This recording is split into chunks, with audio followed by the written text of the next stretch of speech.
everybody, and welcome back to another episode of Porkins' Great Game. As always, I am your co-host, Pierce Redmond, and you can find this podcast and every other podcast that I do by going to porkinspolicyreview.com. And joining us, as he does every single month, all the way from Germany, is our good friend Christoph Gehrman. Christoph, how are you? Thanks, Pierce. I'm fine. Good, excellent. Well, we had a little bit of a delay in getting the episode out, but I think we're set for a pretty good episode. And Christoph, I actually just realized last night, I think we were both so busy with work and school and other things that we forgot this is actually our 10th episode. So that's a bit of a milestone, and maybe we should have anticipated this and done something a little bit more special. But all the same, I guess I think on behalf of me and Christoph, just thank you to all of the listeners who've been listening since episode 1, and to all of the new listeners that we're getting. And this is a really fun podcast that both of us enjoy a lot. So and here we are, milestone episode 10. But maybe it's more apt if we just stick to the basics and continue to cover these crazy developments going on in Central Asia and the Caucasus, and perhaps we'll dive right in. And we'll start with a topic in a region that we've spoken about before in the past, but recently was subject to some intense media scrutiny and some pretty bizarre stuff. And this is the political situation in Tajikistan. Now, Christoph and I have spoken in the past about Tajikistan, particularly the instability in its border region with Afghanistan. But in early September, we had a series of clashes breaking out in Tajikistan, and they were being carried out primarily by the former Deputy Defense Minister, Abduhalim Nazardoza, and some of his supporters. Now, this erupted into a pretty nasty clash where about 17 people were killed, about 8 police and 9 assailants, in 2 separate attacks, one outside of the capital, Dushanbe, and then one within Dushanbe.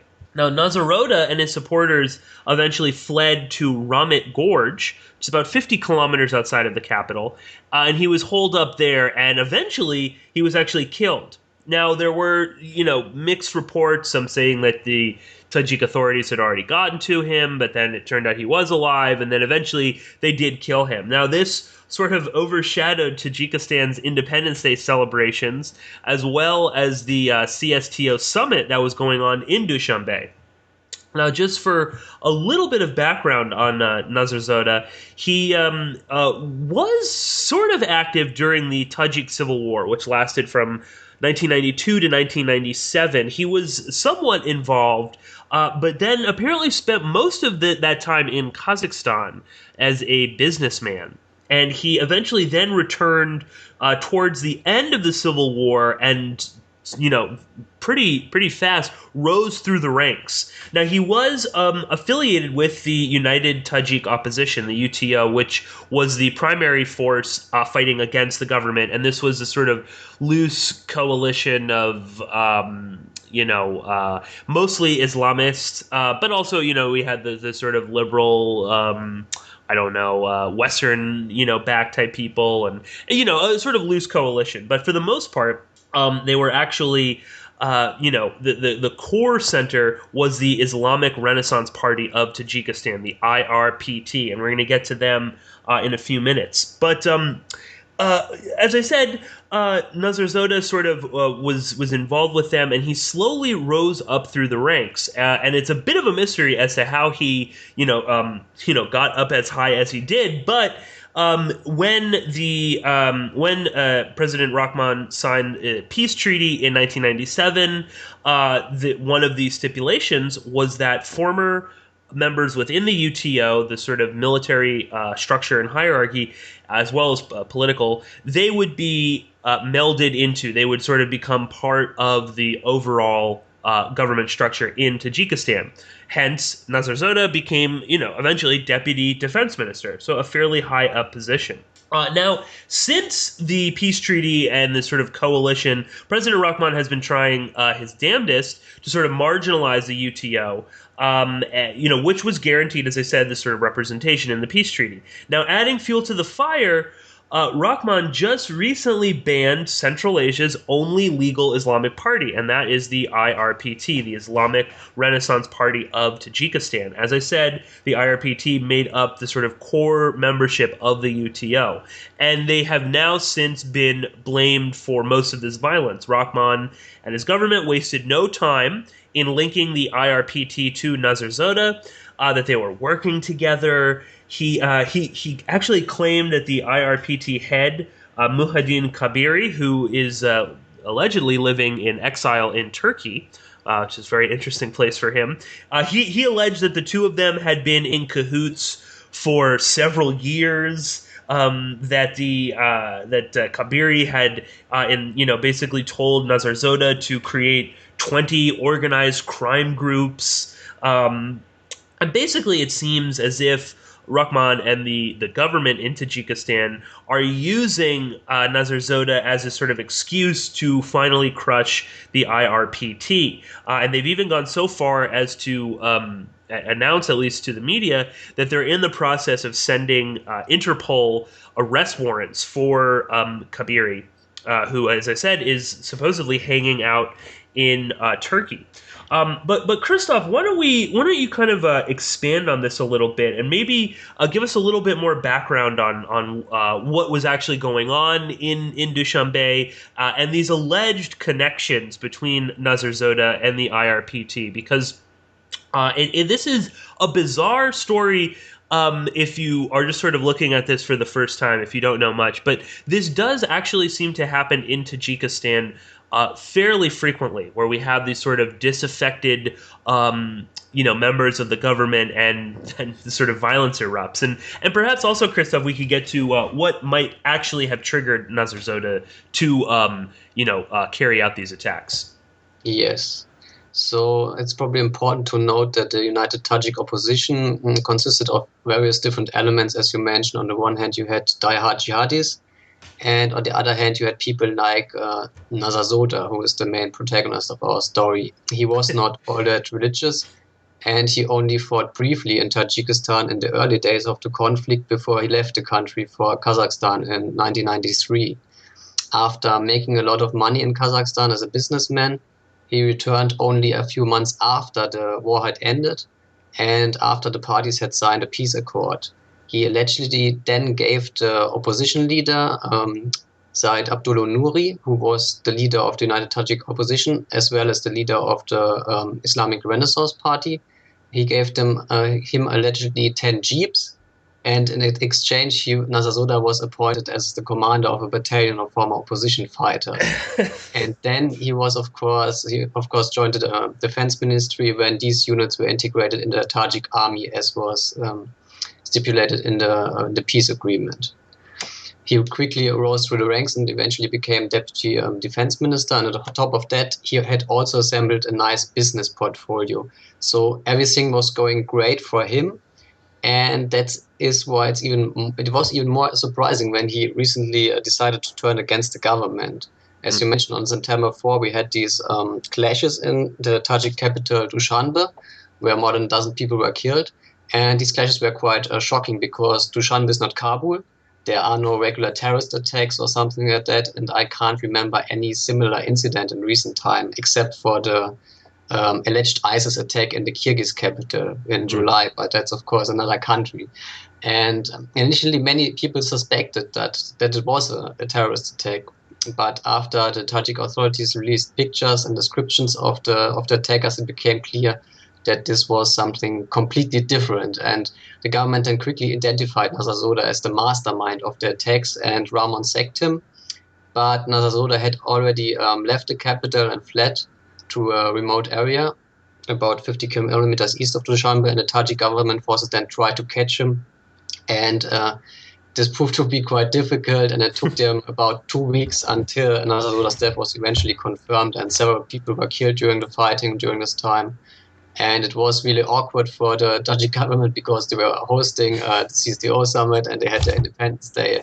And yes, The Russians were offering Rahmon some moral support, but there was no need to take action because the Tajik regime was never really threatened during this time. And that's an important point, which brings us to the several theories about what caused the violence. And Nazardoza's supporters claimed that the Tajik government was planning to arrest former commanders and fighters of the United Tajik opposition.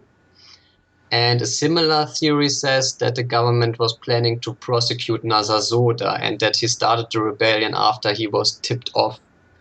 In my opinion, that's probably the most likely explanation, because the Tajik regime is always trying to consolidate its power. And as the country's economic situation worsens, there's less money to be made, and people in the Tajik elite are less willing to share their profits from drug trafficking, racketeering, and the like with others. And this leads to infighting, and some people are left out in the cold. And it's important to note that Nazardoza's rebellion was not some kind of popular uprising by the oppressed masses, but it was an intrastate conflict. And so that's probably the most likely explanation in my mind. But the Tajik government, on the other hand, they have been trying to promote a more conspiratorial version of the whole story. As you mentioned, they claim this was all part of a sophisticated plot by Nazardoza and the Islamic Renaissance parties to stage a coup and topple the government. And they have been plotting this allegedly since 2010. And the whole operation was, of course, financed by charitable foundations of unnamed foreign countries, which probably is an allusion to the US and the EU. And on top of that, the government has also been throwing extremist organizations into the mix, ISIS or what have you. So the whole story is becoming more convoluted and more ridiculous the more details the Tajik government releases. And one of the many questions they can't answer is why Nazardoza and his supporters didn't even manage to prepare enough weapons and ammunition depots if they had planned the whole thing since 2010. And I think implicating Western countries in the plot is also a major insult to the West, given that Nazardoza's guys only managed to stage 2 small attacks and didn't achieve anything. If the West had spent 5 years planning to topple the Tajik regime, I think they would probably have a more successful operation. This story just doesn't add up. No, of course, and it's like the U.S., the EU, Human Rights Watch, ISIS. They're basically throwing everything together into one big pot. It's also interesting too. We're talking about the U.S. and how the U.S. is involved, and the United States has actually been really, really silent on this whole affair. I mean, they've said really nothing, from the embassy or anything like that. About this uprising, and the subsequent crackdown, because now we're also getting, this is the excuse that Dushanbe needs to go out and arrest all of these Islamic Renaissance Party members, which they have been doing, the sort of, the people that hadn't fled the country. And it's also interesting, too, that amongst this crackdown and this U.S. silence, you were writing about in one of the roundups that they had just delivered a pretty large amount of equipment to the Oman unit, and listeners should be familiar with that from episode 6 of Porkins' great game, the Gladio B Extravaganza, where we talked about how the former commander of Oman, Halimov, had actually joined ISIS. So it's so bizarre. I guess the U.S. is, and again, this equipment is to fight drug trafficking, which, as you mentioned before, Christoph, is a major source of income for the political elite there.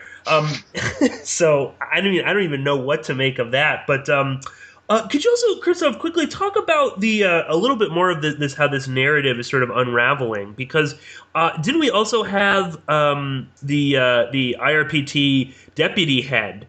He was sort of accused and he was arrested, but then he was basically able to prove that he could have never even have been in the places that the government was saying. Yes, that's very important. That's very important. The crackdown on the IRPT. In recent months, the regime has gradually been stepping up its crackdown on the IRPT, and Nazardoza's rebellion offers the perfect opportunity to destroy the party once and for all.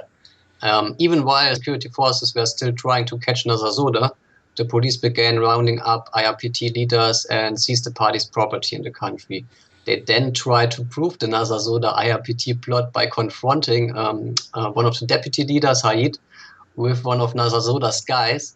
And this backfired spectacularly when Haid was able to prove that the IRPT leadership had not met with Nazardoza to plan the attacks as the Tajik government claimed. And given that the trials could be very embarrassing, even if they're only short trials, the Tajik authorities have been bullying the lawyers of the arrested IRPT members into abandoning their clients. And one lawyer has now been detained and is now facing some bogus charges because he refused to do as he was told. And if this wasn't enough, the regime has not only banned the IRPT, but also put the party on the list of terrorist organizations. So this means that party members can now be hunted down as if they were ISIS members. And experts have already been warning that banning the party isn't a good idea because many members will go underground and join extremist groups. By equating the IRPT with ISIS or other terrorist organizations, the Tajik government has now expedited this process. And I wouldn't be surprised if this whole crackdown on the IRPT is going to backfire on the regime. But Rahmon seems apparently not concerned about this. Yeah, I mean, it definitely seems like his grip on reality is sort of waning. You were mentioning in one of the roundups on this that I mean, he sees everyone as a terrorist. He really doesn't make too much different. He doesn't really differentiate between different groups or political ideologies. Quickly, Christoph, is there any link between the IRPT and the Gulen movement? And I only ask that because Kabiri, the head, is in Turkey, which I found to be, it's just sort of one of those warning signs. But is there any link that you know of? I'm not aware of any link, and I'm not quite sure if Kabiri was the whole time in Turkey because one of his interviews a few months ago, he gave from Moscow. So okay. Traveling around, and I don't think that he has been staying the whole time in Turkey. Yeah, I mean, we should specify that it's alleged that he. It's probably important to note that one other prominent opposition leader, one other Tajik opposition leader, was killed in Turkey by the Tajik regime a few months ago. I'm not quite sure if you mentioned it in the podcast, but I included it in one of my roundups. Yes, no, exactly. I mean, and that just sort of reiterates this whole idea that the government in Tajikistan is really intent on destroying the IRPT. Christoph, just quickly, two last things on Tajikistan. One is, does this really change much on the ground? I was listening to a bunch of different analysis. We had there was a RFERL roundtable. There was a recent episode of the Central Asianist podcast where they were talking about this, and it seems like a lot of analysts sort of talking about how this is the end of I mean, they use the sort of word democracy as if that actually existed in Tajikistan.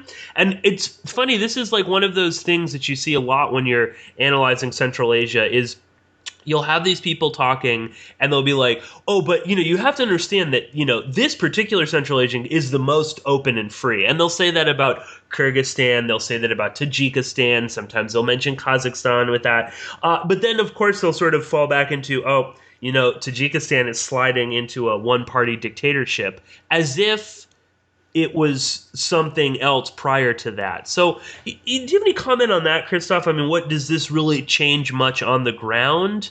Yes, I think the IRPT was the last hope of many people in the West for some kind of positive change in Tajikistan. But the last elections, they were a sham, and that was the first election where the IRPT didn't move into parliament. And right.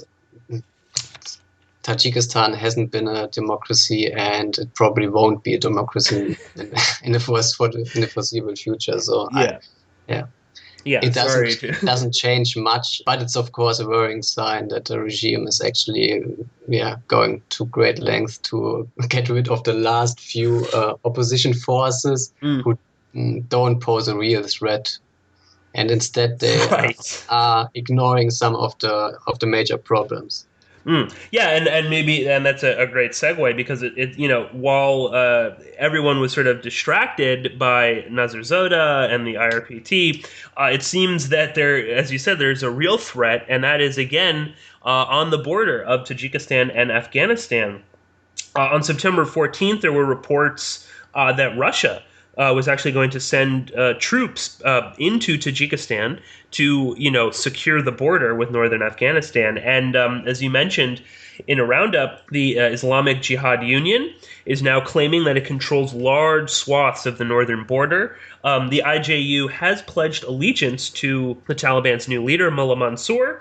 And this is a really worrying trend, and we've mentioned this several times before. But the possibility of spillover, or I mean, simply that border region is so porous to begin with, and there's already been sort of tit for tat fighting going on there. So this is a pretty war. And again, this is like that's an actual threat, as opposed to, as you said, the IRPT was. I mean, they only, even when they were in parliament, they only had one or two seats, right? Last Tuesday, Rahmon met with Putin in Sochi and talked about the situation in northern Afghanistan.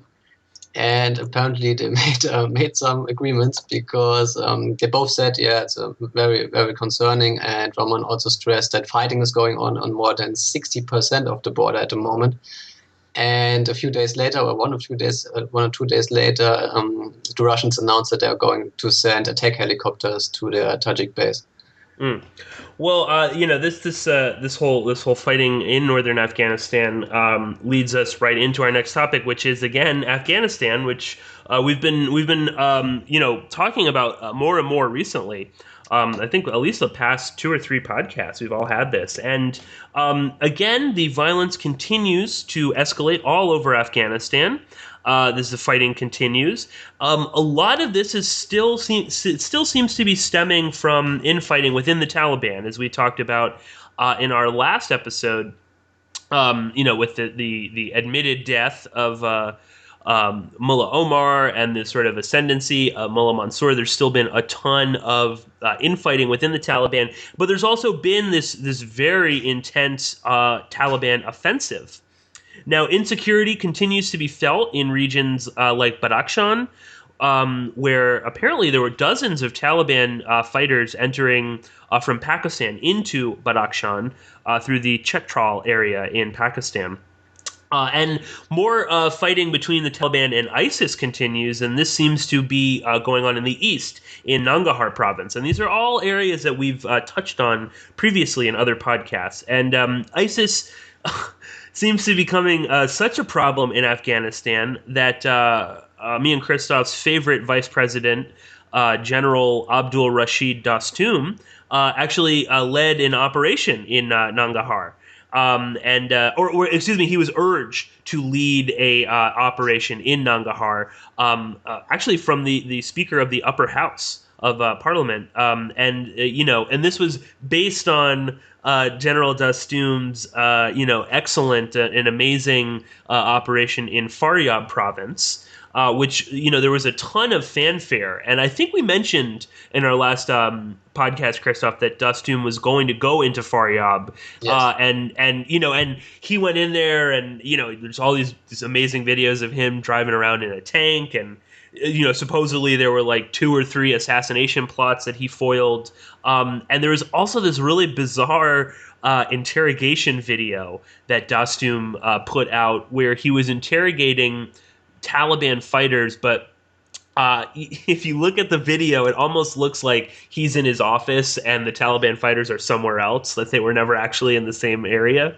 But again, as you pointed out, Christoph, in a recent new great game, Faryab slipped back to the militants about as easily as Dostum, was able to kick them out.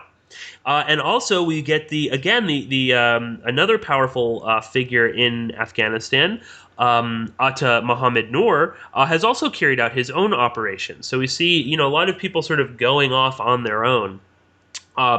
Just sort of a worrying trend. And again, sort of both of these figures are powerful enough that they can command their own armies.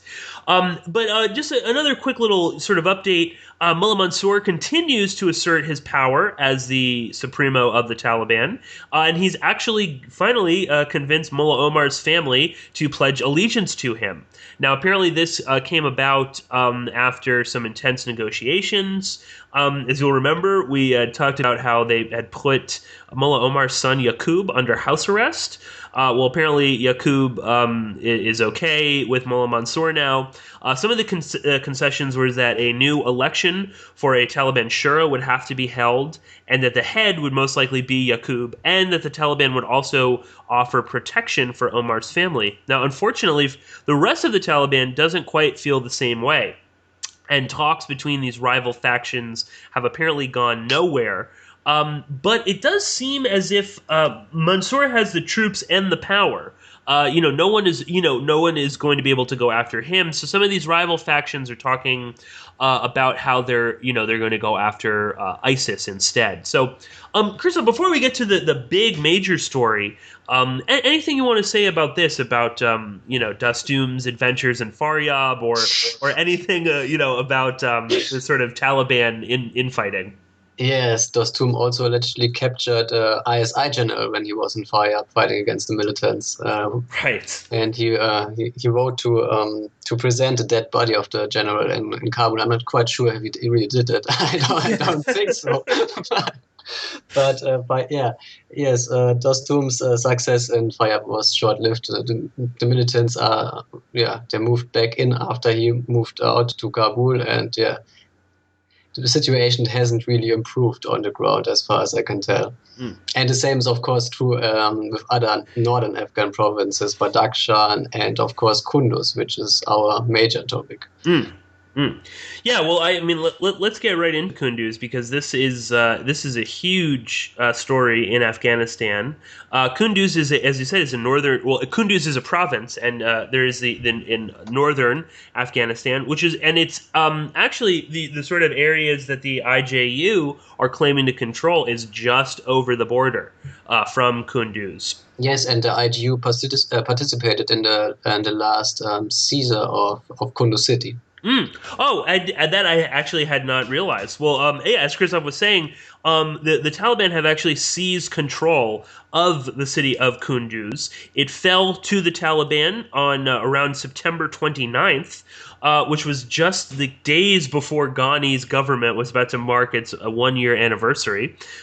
They seized the city prison, the NDS office. The NDS is the Afghan intelligence services. They seized the UN office. They released something like 700 prisoners.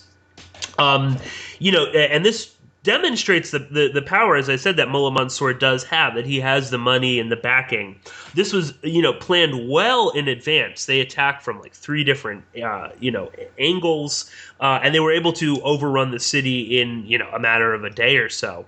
Interestingly, Mansoor is sort of trying to present himself as the statesman. And in his statement after, seizing control of Kunduz, he said that all NGOs, private companies, and telecommunications services can continue to work. And if there's any problems, I think he actually had like a phone number that they could call to report problems to the Taliban. Yet, of course, obviously, though, that slowly unraveled as death squads of Taliban fighters started roaming around the city. Reports of young boys being recruited to become child soldiers, and I mean, I'm sure this is all standard fare. Now, the Afghan army has sort of downplayed this, and they initially claimed that they retreated, which they admitted to avoid civilian casualties, and that they would retake the city easily. Of course, their offensive failed miserably, and the Taliban actually ended up gaining even more areas of, including the airport. As I said, the situation in Kunduz quickly deteriorated. It actually got so bad that the parliament asked Ghani to resign. And this guy's only been in office for a year, and he's really just, inept at best. The governor of Kunduz, Mohammed Omar Safi, had to eventually reappear after disappearing. He reappeared in Kabul amid claims that he had fled either to Tajikistan or Europe.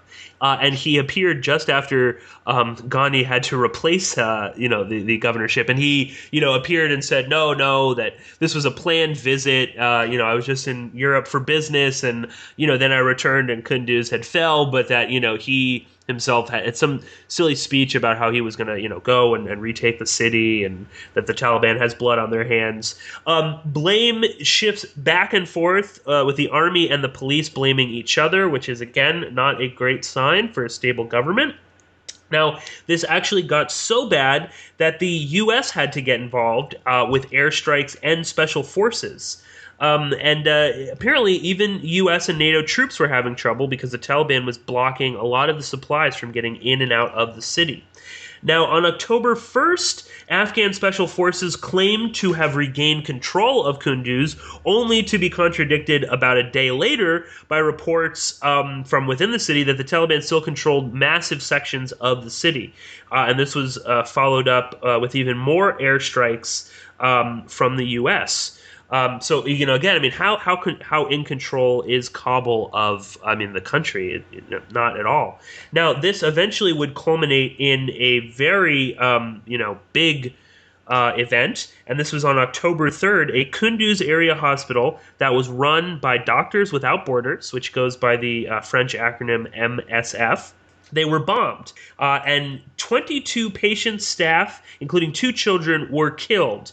Now, the bombing continued for 30 minutes after the Pentagon had been alerted that Doctors Without Borders, was being bombed. Now, General Campbell, who's in charge of Afghan forces, or U.S. Afghan forces, claimed that he was aware of the incident, but justified it, saying that, it might have been, collateral damage. Then that sort of shifted into, there might have been insurgents, so it was okay, blah, blah, blah. Now, this would later get so bad that the U.S. actually admitted that, no. In fact, the Afghan officials asked us to bomb this hospital, and they essentially admitted to a war crime. And that's what Doctors Without Borders, they actually gave a whole series of statements basically saying that the U.S. was admitting that they knew in advance. Obviously, this is something to keep in mind. They know where all of these NGOs are. The Pentagon, there's no such thing as collateral damage when it comes to bombing a hospital like this, because the Pentagon, everyone, they all know exactly where the hospital is. But they actually went so far as to openly admit that, we bombed the hospital because there was Taliban presence there. Now, this is a pretty crazy admission. But Christoph, why don't you walk us back a little bit and maybe flesh out this story a bit more, because this is a huge development, and this is a huge story as well. Yes. I guess regular listeners of Porkins' Great Game were not all that surprised when the Taliban seized Kunduz. We've talked about the situation in northern Afghanistan many times, and I'm afraid we'll have to revisit this topic in the future. I think earlier this year we mentioned it even that the Taliban, they came very close to taking control of the capital of Kunduz province, Kunduz city, in April. Yes. And I think we mentioned this in one of our podcasts, because the governor, Safi, was already sitting at the airport, or had already left Kunduz at the time. But in April, the government forces managed to turn the tide and repel the attack. And this time around, they couldn't turn the tide, and the Taliban seized the city. And it's important to note that, the Taliban managed to take a very important strategic city of 300,000 with just a few hundred lightly armed fighters on motorbikes. So it's not exactly a good sign. And as I mentioned, my roundup, Kunduz is very important for the Afghan government, because it's strategically located and connected via highways to other northern Afghan provinces and the capital. And on top of that, the distance to the Tajik border is only about 70 kilometers. So Kunduz is, if Kunduz is under Taliban control, it would pose a threat to Kabul. neighboring provinces and also to Tajikistan, to the Tajik border. And that's why the Afghan government tried its best to retake the city, but this was quite difficult. Afghan forces were ambushed on their way to Kunduz, and the remaining troops in the city were struggling to defend the vital airport. And American special forces, who were supposed to take only an advisory role, were forced to support the Afghans, and the US military began conducting airstrikes in and around Kunduz. And as you mentioned, government forces eventually regained control of key areas in the city on October 1st, but there were still pockets of resistance left. And as the ground forces were trying to eliminate the remaining insurgents, the US military began ramping up its airstrikes, not just in Kunduz, but also in Badakhshan, for example, where the Taliban have also been gaining ground in recent days. And one of these airstrikes, as you mentioned, on October 3rd, eventually hit a hospital run by Doctors Without Borders and killing 22 people and injuring more than 30. And yes, it's important to highlight really that the bombing lasted more than 1 hour and continued for 30 minutes after US and Afghan officials were informed that they are targeting a hospital. And Doctors Without Borders also pointed out that they had provided GPS coordinates of the hospital to US and Afghan officials just a few days before the bombing. And the airstrikes repeatedly targeted the central hospital building, while surrounding buildings were left untouched. So it's quite hard to believe that they were striking some target nearby and the hospital was mistakenly hit, which was the initial explanation by the US military. They released a statement saying that they were targeting insurgents and there may have been collateral damage to a nearby medical facility. And this was, of course, an own goal. Because it exposed the incredible hypocrisy regarding collateral damage. In the midst of a major media campaign against Russia's use of dump bombs in Syria, the US targets the hospital in Afghanistan with high-precision bombs and tries to minimize the attack as collateral damage. That's quite a story. But it got even better because Doctors Without Borders challenged the collateral damage narrative, and Afghan officials kept insisting that Taliban had entered the hospital and were using it as a firing position. And that's, of course, something Afghan officials always like to do when they or their Western partners have committed a crime, lying about the presence of insurgents in civilian facilities or homes.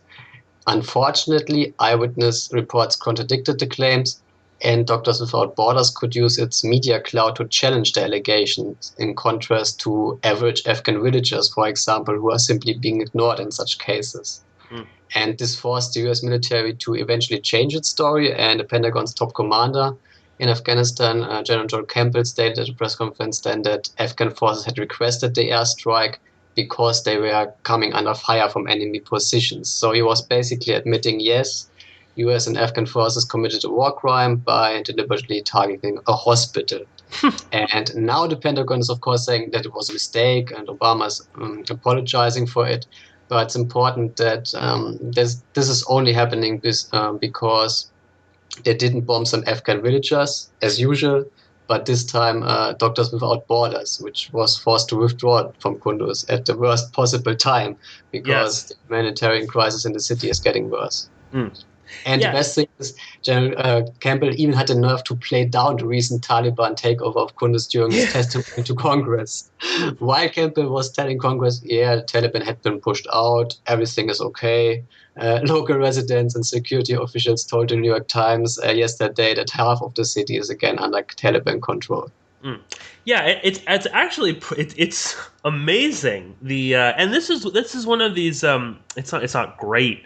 It's not a great moment, but it's an important moment because this is one of those instances where they're totally, the powers that be are openly admitting, of course we bombed a hospital, that we knew was a hospital. Oh, but that's just because, there might be some talent. They're openly admitting, of course it's a war crime. We all know that, but it's okay because there were Taliban there. So, this does happen every once in a while. Which is just insane. And I'd also just want to point out, too, that the difference between Ghani's government and Karzai, at least, and this is not at all, me and Christoph, I think, have made our opinions on Hamid Karzai pretty clear, but at least he would, pretend to be concerned about the general population. I mean, it seemed like the second it started to get bad, Ghani's government was just, they were Taliban there. It's okay. It doesn't matter. It's not a big deal. And this is a fairly big difference. I mean, Ghani isn't even pretending to make concessions to the general population. At least Karzai would sort of stomp his feet, and ask for more CIA money, in return to being quiet. Ghani just seems content to, hey, whatever, it's okay, it doesn't matter. Go ahead. It was a hospital, whatever, not a big deal. They bombed it. So really, really striking all around. And again, as you're saying, the utter hypocrisy of all of this is just, I mean, disgusting. And of course, this is also, coming on the heels of, after this, we had Ash Carter, the U.S. Defense Secretary, basically saying that the U.S. will be staying, indefinitely. There will certainly be military personnel well beyond 2016. As you said, again, I mean, Doctors Without Borders has now they've been forced to leave. I mean, they don't have a hospital anymore, only furthering this sort of humanitarian crisis. And you mentioned in the roundup dealing with the Kunduz attack, that Ghani is trying to assure the Afghan public that there's not a big problem with people leaving the country, and he's trying to fix the brain drain. And as you point out, the second largest amount of these refugees that are trying to get into Europe are actually Afghani. Very, I mean, it's horrible, very upsetting. And again, this is also, just to add insult to injury, the Taliban has also seized control of Wardaj and Baharak district in northern Afghanistan. And the Baharak district is in Badakhshan province. So the Taliban continues to sort of move on in their sort of campaign. Quickly, Christoph, now that we kind of have a month or so from what was going on, do you have any sort of, ideas about what's going on? Because I was sort of trying to think, what is the Taliban's sort of goal here, and what's the ultimate thing? Because again, we talked about this briefly in the last podcast, but it was the Afghan intelligence forces that admitted that Mullah Omar was dead, and then triggering this escalation. So, do you have any more clarity on what the Taliban might be doing, or is just this is sort of the goal? Is just taking over cities, leaving, moving around, gaining more control? What's your take? Yes, we were wondering about the motivation of Afghan intelligence to spill the beans on Mullah Omar's death, and I think we said it at the time, it's not a particularly great idea. And I think the recent weeks have proved us right. Yeah, it was a pretty bad idea, because at, I think, the end of July, when before Afghan intelligence told the BBC that Mullah Omar is dead, or confirmed it to the BBC, they were supposed to have another meeting of the Afghan peace talks, and they had been making some progress. But now the peace process is dead, and the Taliban are apparently trying to take over territory in northern Afghanistan. Yes. And that's pretty worrying for the Afghan government and for neighboring countries as well. As you mentioned, they have been taking over districts in Badakhshan as well in recent days, and the local government in Badakhshan is getting so desperate they have now promised 1,000 weapons to former Mujahideen fighters if they take up arms and try to stop the Taliban. Yeah, and then again, this is it's important to note that this is coming from Mullah Mansoor, who was considered the moderate force within the Taliban. This was the guy that wanted to talk. And I do wonder if by releasing this information about Mullah Omar, if they'd been basically force his hand. And that is an interpretation that a lot of people have been saying, is that this is, he has to do this, not excusing it. And anyway, just very quickly, just an important note, ISIS, which again has been gaining ground there. They're now in control of several important drug trafficking routes in Afghanistan. So again, that's always in the background, and just something important to note. But I think we'll we'll move on to our final story, and that is, again, unfortunately, to another very horrific conflict, and that is the war in Syria. And that's not strictly, obviously, Central Asia or the Caucasus, but the war in Syria has flared up again, and a lot of this is due to with the recent involvement of Russia. For anyone that doesn't know, Russia has been carrying out airstrikes, basically defending the Assad government. And back in Chechnya, Kadyrov is doing his damnedest to dissuade youths from going and joining up with the fight in Syria. Now, this recently took on this sort of cartoonish level that Kadyrov is known for when he on, I think it was like Grozny TV. It's like a national television channel in Chechnya. He had a group of young men that were standing with their heads bowed down in shame, and they had apparently been accused of trying to recruit people to ISIS on social media. And Kadyrov stood there, yelling and reprimanding them, while the parents looked on, crying. He had imams and other public figures there, shaming them all on TV. So again, this is sort of typical Kadyrov fashion. But ISIS has been trying its hardest to make a splash in Russia, to somewhat mixed results. You were talking, Christoph, in I think the most recent New Great Game. They haven't really been able to make inroads in Chechnya. Mainly due to Kadyrov's, power, he is able to sort of keep them out. So this is sort of spilled over into Dagestan, where supposedly there's been more, recruitment. There were these sort of bizarre reports that there was a bombing or an attack in Dagestan carried out by ISIS, which you pointed out in the New Great Game probably never actually happened. But they, as I said, they are trying. And Russia has recently detained several ISIS supporters, and they recently jailed a man from the city of Tumen for fighting in Syria. And again, but Russia was sort of thwarted, this time by Britain, France, and Luxembourg, of all countries, at the UN when they yet again tried to get the Turkish, quote, charity, Imkandar, placed on the Al-Qaeda sanctions list. And we've talked about Imkandar many times before. And I think even just recently, they were protesting Russia's involvement in Syria, killing their fighters. But anyway, true to form, Kadyrov has publicly asked Putin to allow him and some of his Chechen units to go to Syria and fight ISIS. And this was something that just sort of brings everything together, pointing out how Kadyrov's excellent ability to fight terrorism. Our favorite warlord turned vice president, Abdul Rashid Dastum, actually went and visited Kadyrov in Chechnya to get advice and to ask for Russian support against ISIS. So, such a bizarre confluence of things. But Christoph, expand this a little bit for the listeners. And we can kind of talk a little bit more broadly about what's going on with Russia in Syria right now. But what's your sort of take on Kadyrov and the sort of problems inherent in this? Because I'm sure Russia is in part is in Syria to kill Chechen fighters. Yes. Okay, let's start with Kadyrov. As some people may recall, there was a point very early during the Ukrainian conflict, after the coup d'etat in Kiev, when things were looking pretty bad for the resistance fighters in eastern Ukraine. And the Ukrainian regime was waging a brutal war against the local population.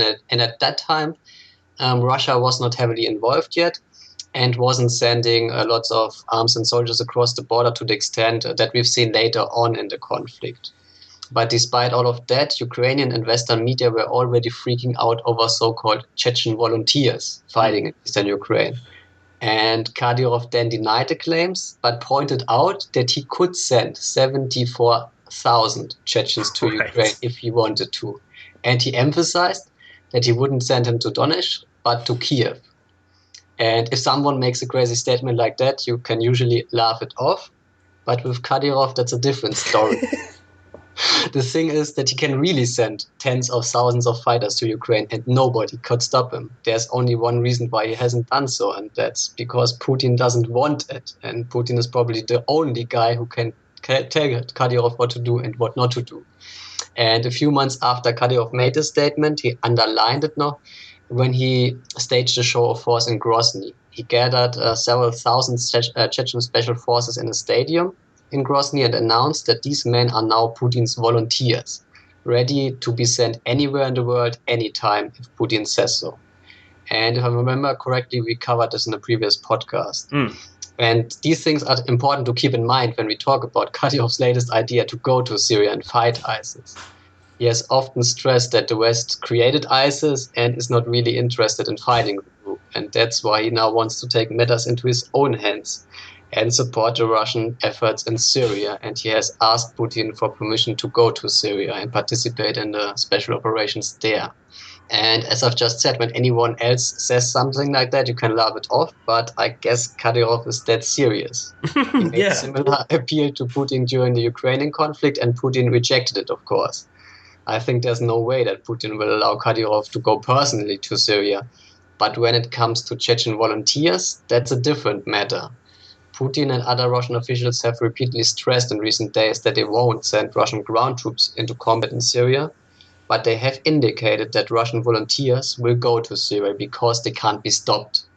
Right. And everyone knows that airstrikes alone won't achieve much in Syria. The Russian Air Force has to be supported by ground troops, either by the Syrian army and Hezbollah, which is currently being the case, or by Russian volunteers. And therefore, I wouldn't rule out the possibility that we are going to see Chechen volunteers in Syria. I just saw today a video of Dostum's visit to Chechnya, in which Kadyrov and Dostum were inspecting Chechen special forces who were waiting for their order to go to Syria. Such a bizarre meeting of great minds there, Dostum and Kadyrov. Yes. Well, Christoph, let's kind of shift gears a little bit with this, and I just sort of wondering the sort of potential problems for Russia's involvement. The first thing that sort of comes to my mind is, where was Putin 2 years ago?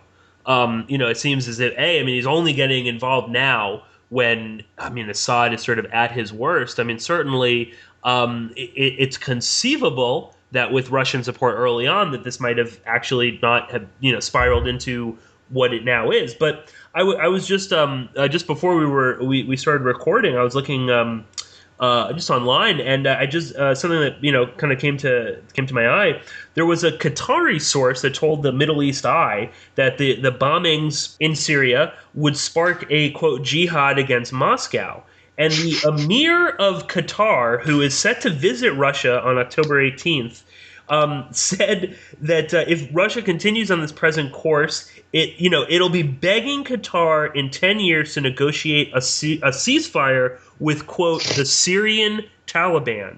Now that's a really bold statement and again, Qatar, obviously the ones, funding a lot of these nefarious characters. But I guess I just sort of, wonder what's your take on this? Because it does seem like there is like we've mentioned many times before, for better or worse, Chechnya is stable. It's not what it was like in the 90s.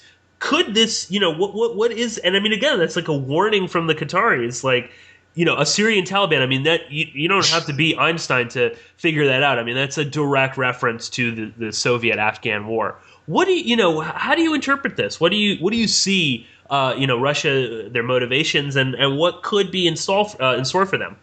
I think the Gulf regimes are terrified because of the Russian intervention, and this statement shows that they are terrified.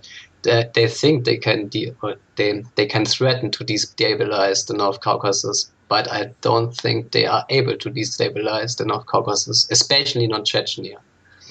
They have spent so much effort in sending jihadis into Syria. This threat of creating a Syrian Taliban, I think it's an empty threat, because they have already played their cards, and Russia has been they have tried to stay out of the conflict. They would have preferred to stay completely out of the conflict and let Iran and Hezbollah handle the situation. But I think the Russian hand was forced by recent moves by Turkey and the United States in recent months. In recent months, the conflict in Syria has been picking up pace. In March of this year, the so-called rebels from the Army of Conquest, Jaish al-Fatah, which consists of several terrorist groups, including Al-Qaeda and Ara al-Sham, captured the northern city of Idlib. And the quote-unquote liberation of Idlib was, of course, extensively celebrated by Western journalists and analysts. And ever since then, the terrorists have been gaining ground in Idlib province and across northern Syria. And Idlib province borders, of course, Turkey, and Turkey's increasing support of the Army of Conquest has translated into a series of victories. And I think Ankara and Washington were sensing an opportunity to finish off Assad. And to this end, they have been trying to set up some kind of buffer zone or no-fly zone in northern Syria under the pretext of establishing an ISIS-free zone. And after the bombing in Suruc in July, Turkey officially then joined the so-called anti-ISIS coalition and started bombing the Kurds. And these plans for the buffer zone have been making progress. And then some kind of deal was struck with Al-Qaeda so that they would leave the ISIS-free zone, and groups completely under Turkish control moved in, such as the Sultan Murad Brigade. And according to sources on the ground and media reports in the region, the Sultan Murad Brigade consisted not only of Turkmens, as claimed, but also of Turkish special forces. And as Turkish media was openly talking about conquering an 82nd Turkish province, it became quite clear that Turkey was making a push to seize Aleppo. And in the eyes of Moscow, Turkey was crossing a red line. And in contrast to Obama, Putin is not joking when he draws red lines. So both Russia and Iran were getting increasingly worried about the situation on the ground. And if a recent Reuters report is to be believed, Iran sent Quds Force Commander Soleimani in July to Moscow to warn the Russians that the Syrian government could fall if they don't intervene. There are currently two conflicting narratives in Western media. One is that Iran urged Russia to intervene and that they are working together to support Assad. And the other is that Russia intervened because it's worried about losing influence to Iran and Syria, which I think is bollocks. And anyway, Russia began gradually expanding its military presence in Syria in recent weeks, and at the end of September, Putin then addressed the UN General Assembly, calling for an anti-ISIS coalition, modeled after the anti-Hitler coalition of World War II. And during the General Assembly, Russia reached out one last time to the West and offered its Western partners to work together against terrorism, more specifically against ISIS. But as expected, the West rejected the offer, and Russia could continue its plan to intervene in Syria under the pretext of fighting ISIS. And while Putin was in New York, he gave an interview to Charlie Rose in which he quite clearly said he's trying to save Assad, and fighting ISIS is just a pretext. Everyone knows this, but of course, Western media is now freaking out that Russia is bombing the wrong terrorists in Syria. Right, exactly. Yeah. And fun. And you know, speaking of the wrong terrorists, that brings us to our weird terrorism story. And every month, Christoph and I pick a bizarre story in the strange and murky world of global terrorism and jihadis. And we're going to be returning to something that we talked about last episode, and that is me and Christoph's favorite group of U.S.-trained moderate Syrian rebels, Division 30. They are, unfortunately, in the news yet again. In late September, a flurry of media reports began appearing, all saying that around 75 Division 30 fighters, including the commander Anas Ibrahim Obiad, who also goes by the Namdegor Abu Zayed, had handed over all of their weapons and pickup trucks to al-Nusra, moments after entering Syria from Turkey. Now, an al-Nusra member, Abu Khattab Makdisi, actually said on Twitter that Obiad had tricked the U.S. because he wanted weapons. Then there were rumors that Obiad was captured and that he used the weapons to gain his freedom, or that he left to go fight ISIS independently. Now, the Pentagon initially denied this, only to later admit that, yes, it was completely true that they had, given all of these weapons and new pickup trucks to al-Nusra. So again, I mean, here we are. We're talking about, Russia going after the wrong terrorists. But it seems like the U.S. has, trained the wrong moderate Syrian rebels.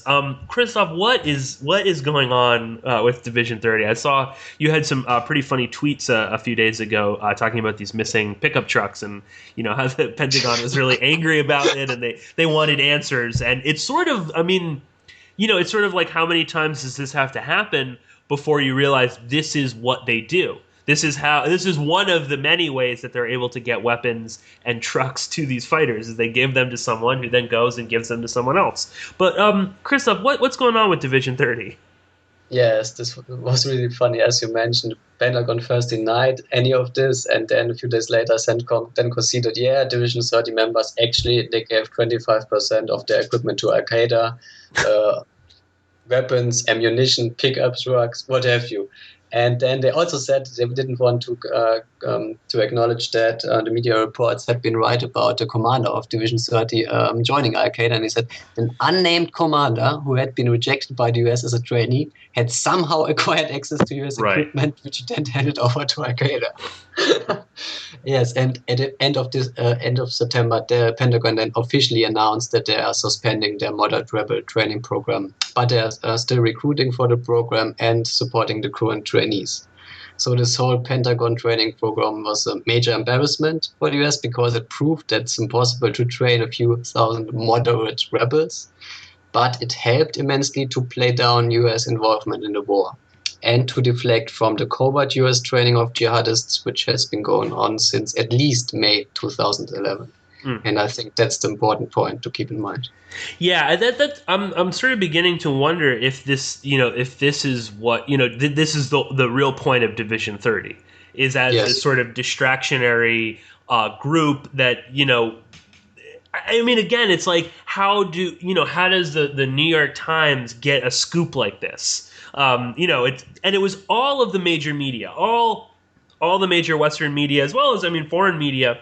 The second that they walked over into Syria from Turkey and they hand over their weapons, everyone knows. It's the front page on every newspaper. So, yeah, you have to wonder if Division 30 is sort of, that's the role that they're there to play. As the, I guess now, right, as you said, we're going to suspend our training of these moderate rebels, whereas obviously in reality, the covert training continues on, and the U.S. has more sort of, deniability.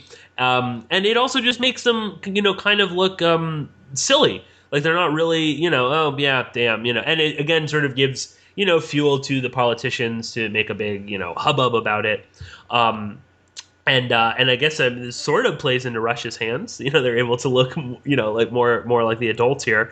But yeah, just another bizarre story. And I wonder if we've seen the end of Division 30.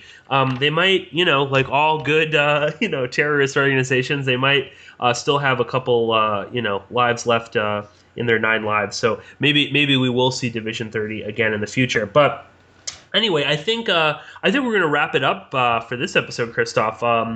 And again, there are so many more stories that we don't get to cover. Particularly, there's a lot going on with the Uyghur militants in Syria, and you in a recent New Great Game had some really interesting articles on all of that. And I think you linked to a blog post talking about the possibility of China even getting involved. So there's that. There is the increased violence in between Azerbaijan and Armenia. And Christoph, if the listeners want to go and read up about all of this and a whole lot more, where can they go to read the New Great Game Roundup? Yeah, you can of course find the New Great Game Roundups on my blog, christophgerman.blogspot.com, or on Boiling Frogs Post. Excellent. And again, we just want to thank everybody out there for coming and listening and supporting this podcast.